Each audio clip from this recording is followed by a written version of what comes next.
Okay, so this is my trip to the Red Cloud Mine 2022. I'm just now posting this video to my YouTube's page. I finally got around to cleaning these crystals. Had them in my basement for almost a half a year, and I really didn't have time to get to them, but finally got to clean them up, and I didn't think I had some good quality, but as you can see, I had some pretty good quality and quantity. I guess I found some fluorite. I've never seen fluorite like this before. I found some pieces of wolfenite. Then I found the vanadinite, which looks like this.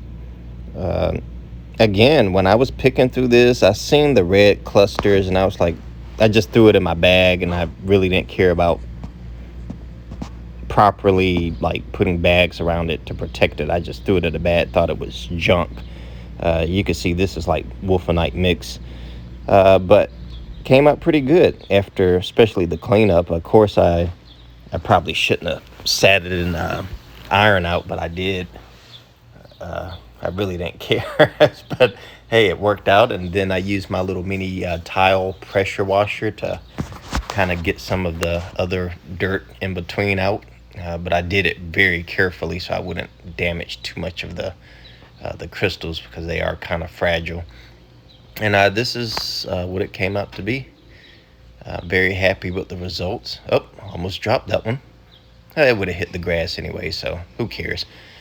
But hopefully I post up the picture of the wolfenite mine information. So all you got to do is look up Red Cloud Mine, and it should take you to their Facebook or website where you can set up a trip to go out there.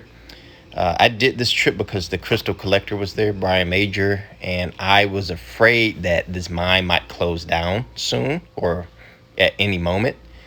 So I didn't want to miss this opportunity to go there. I actually camped out on the mine itself. They have camping gear that you can rent out, but I ended up sleeping in my vehicle for like 2.5 days. I'm ex-military, so it's like I used to sleep on the tanks and Humvees all the time, so it didn't bother me. They have plenty of water out there. I ended up bringing like 2 cases of water with me, and probably didn't even go through it, so I left it as a donation. And I think that's what a lot of people been doing. But they've been, they shot fireworks out there, played music at night, camped around the fire. It was cold at night, but hot in the day. If you go to this place, bring some mask, because when you go in those caves and you start knocking at these rocks, it is kind of hard to breathe down there.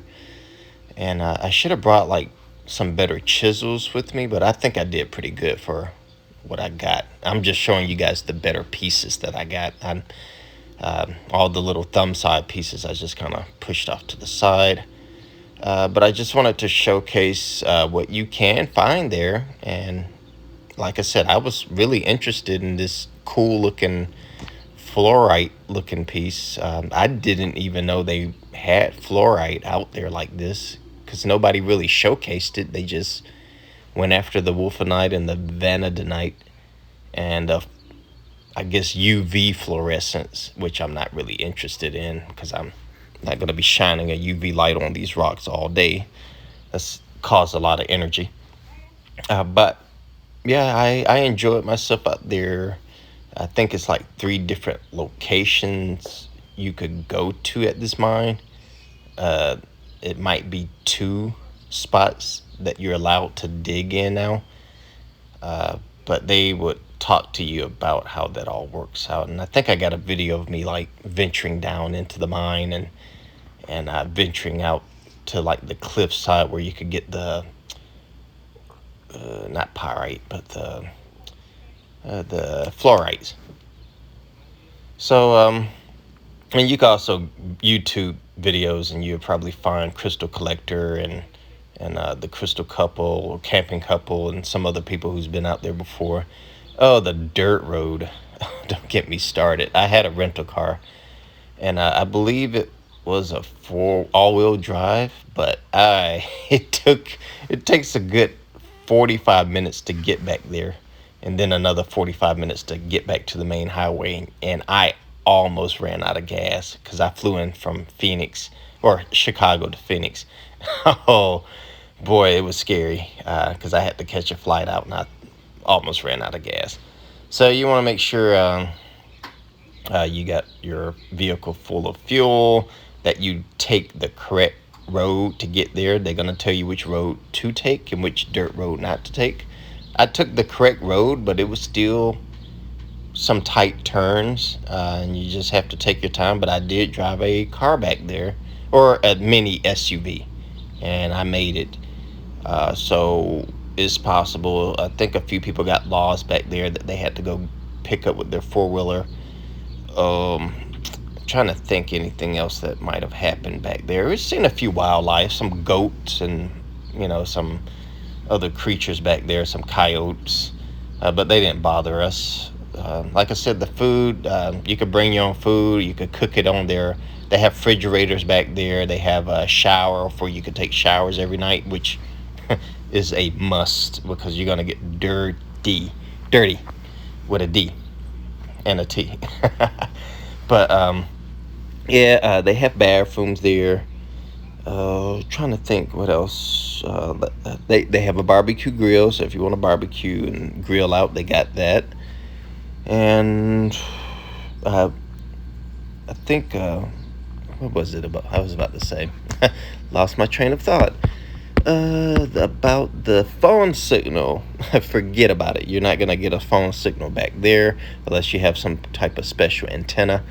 I have Verizon, and occasionally I would get a bar here and there. Then it'll go away. But for you to get phone signal, you have to drive about 15 minutes back onto the dirt road to get a signal. Then 15 minutes back to the mine site. Like I said, if you go out there, I would suggest a good 2 days. Like the first day in the mine, looking for the wolfenites and the vanadites, however you say it, and the second day for the other side of the mine where you could find the more of the fluorescent types of crystals as you see here. Other than that, that's about all I got. Like I said, the cleaning process, I let it sit in some iron out for like 2 days, and that's it.